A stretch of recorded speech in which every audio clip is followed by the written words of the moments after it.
جس کی زلفوں کو رب نے واللیل اذا سجا کہا، جس کی آنکھوں کو رب نے ماذاق کہا، جس کے ہاتھوں کو خدا نے ید اللہ کہا، جس کے سینے کو خدا نے علم نشرح لک صدرک کہا، جس کے ذکر کو خدا نے ورفعنا لک ذکرک کہا، جس کے دل کو خدا نے یاسین کہا، جس کے پیکر کو خدا نے مدثر و مزمل کہا، ارے حد تو یہ کہ جس کے وجود ناز کو خدا نے نورا من نور اللہ کہہ دیا ہو۔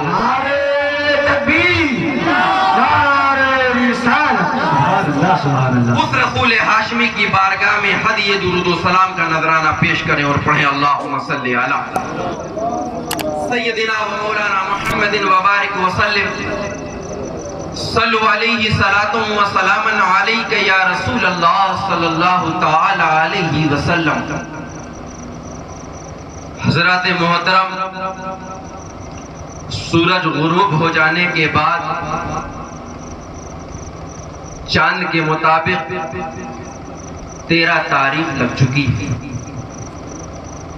اس سے جو قبل ایک تاریخ گزری جس کو ہم اور آپ 12 ربیع النور کے نام سے جانتے اور پہچانتے ہیں، یہ وہ عظیم تاریخ ہے کہ جس تاریخ پر تمام تاریخیں قربان ہیں۔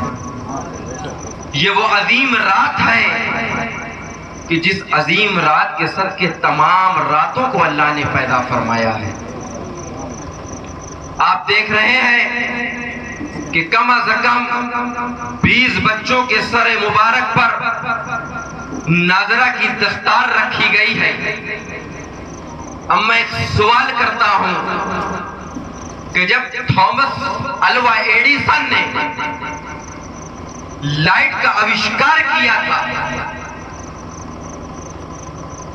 اور اس نے جب ایک تار لگایا تھا، سبحان اللہ، اس نے جب ایک تار لگایا تھا تو ایک کمرہ روشن ہوا تھا، مگر الحمدللہ ان بچوں کے سروں پہ قرآن مقدس کی 10 تار لپیٹ دی گئی ہے۔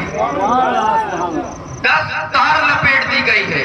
جب ایک تار لگانے سے ایک کمرہ جگمگا جاتا ہے تو قرآن مقدس کی جس کے سر پر 10 تار لپیٹ دی جاتی ہے تو اس کی قبر میں نور کا عالم کیا ہوتا ہے۔ توجہ ہے؟ کسی شاعر نے کہا تھا کہ رحمت کے گل کھلانے سرکار آ رہے ہیں۔ اور دور سے بولو، اور دور سے بولو، رحمت کے گل کھلانے سرکار آ رہے ہیں، ظلم و ستم مٹانے سرکار آ رہے ہیں۔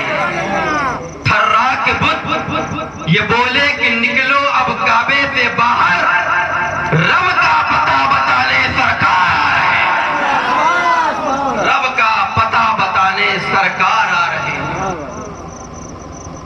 ان کے تصورات میں میں بس گھومتا رہوں، پھر خاموش ہو بول دو، بول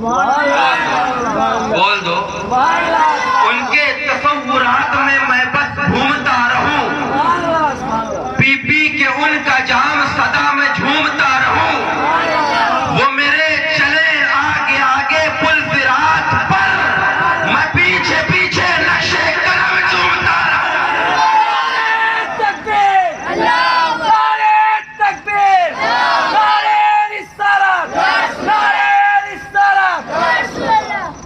میں پیچھے پیچھے نقشے قدم چومتا رہوں۔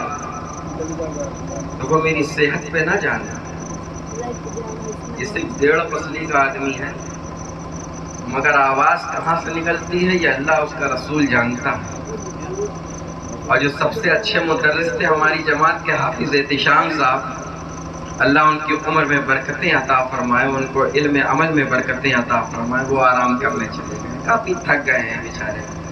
مسلسل ان کے بھی پروگرام لگے ہوئے ہیں 3-4 روز سے، اور آج پہ سارا دن جلوس کا، تو یقیناً نعرے بھی لگائے ہوں گے، نہ تو منقبت بھی پڑھی ہوگی، تقریر بھی کری ہوگی۔ اللہ تعالیٰ ان کو شفا عطا فرمائے۔ توجہ کریں ذرا. حضور صلی اللہ تعالی علیہ وسلم کی آمد طیبہ سے پہلے، رسول کی تشریف آوری سے پہلے اس بھرے سماج کا عالم کیا تھا؟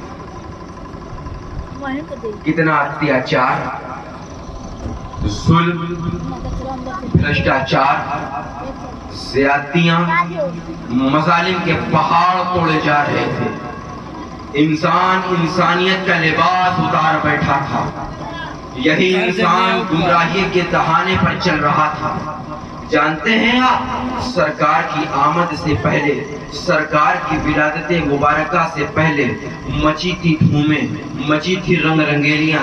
جانتے تھے لوگ اتنے دہشت گرد ہو گئے تھے، اتنے دہشت گرد ہو گئے تھے کہ اگر ان کے گھر میں کوئی بیٹی جنم لے لیتی تھی تو اس کو وہ زندہ دفن کر دیا کرتے تھے، اس کو وہ اپنے ہاتھوں سے جلا دیا کرتے تھے، اپنے ہاتھوں سے قبر کے اندر دفن کر دیا کرتے تھے. میں پوچھنا چاہتا ہوں آپ لوگوں سے، ایک باپ بھلے ہی کتنا جلاد کیوں نہ ہو، مگر وہ اپنے بیٹے سے پیار کرتا ہے، اپنی بیٹی سے پیار کرتا ہے، اپنے بچوں سے پیار کرتا ہے. وہ دوسرے کے بیٹیوں پر بم دھماکے کرتا ہے، وہ دوسرے کے بیٹیوں کو جو ہے وہ تانے دیتا ہے، مارتا ہے، پیٹتا ہے، مگر وہ اپنے بچوں کو پیار کرتا ہے. مگر وہ کتنے دہشت گرد ہوتے تھے لوگ جو اپنی زندہ بیٹی کو دفن کر دیا کرتے تھے، زندہ بیٹی کو دفنا دیا کرتے تھے، زندہ بیٹی کو جلا دیا کرتے تھے. میں پوچھنا چاہتا ہوں، ہائے افسوس، اللہ تبارک و تعالیٰ نے، اللہ نے ان عورتوں کو جو زندگی دی ہے وہ اس لیے نہیں دی ہے تم بیوٹی پارلر میں جا کر اپنی چوچوں کو رنگ کر